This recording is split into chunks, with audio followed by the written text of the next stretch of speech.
અહીંયા આપણો જે લેસન હતો application of sun chart on shadow identification and sunlight spectrum એનો એક પાર્ટ એટલે કે જે શેડો એનાલિસિસ જે આજે કહેવાય કે સનચાર્ટની મદદથી પડછાયાનું વિશ્લેષણ છે તો એના આપણે કહેવાય ને કે ઉપયોગો જોયા કે એના શું શું ફાયદા છે.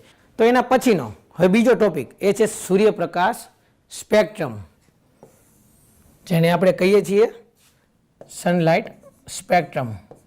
તો આ શું છે એમ કે સૂર્યપ્રકાશ એ શું છે એમ દેખાય તો છે પણ એ છે શું, કઈ રીતે અહીંયા આવે છે, એ શેનો બનેલો છે એમ, એ શું છે એમ. તો આપણે અહીંયા જોઈએ કે આજે સૂર્યના સૌથી બહારના 400 કિલોમીટર એક પાતળું સ્તર છે જેને આપણે કહીએ છીએ ફોટોસ્ફિયર. હવે એ સૂર્યના બહારના સ્તરની અંદર ઉચ્ચ તાપમાન હોય છે એટલે આજે કહેવાય કે ઊંચા તાપમાનના કારણે પ્રકાશના કિરણોનું ઉત્સર્જન થાય છે. ક્યાં? તો કે આજે કહેવાય કે ફોટોસ્ફિયરની અંદર.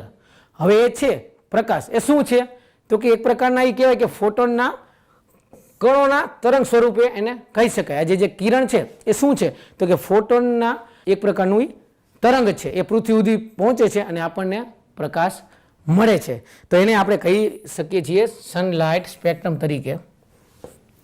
મતલબ કે જે ફોટોન કણોના તરંગ સ્વરૂપે પૃથ્વી સુધી પહોંચે છે એને આપણે કહી શકીએ છીએ સનલાઇટ સ્પેક્ટ્રમ એટલે કે સૂર્યપ્રકાશ સ્પેક્ટ્રમ.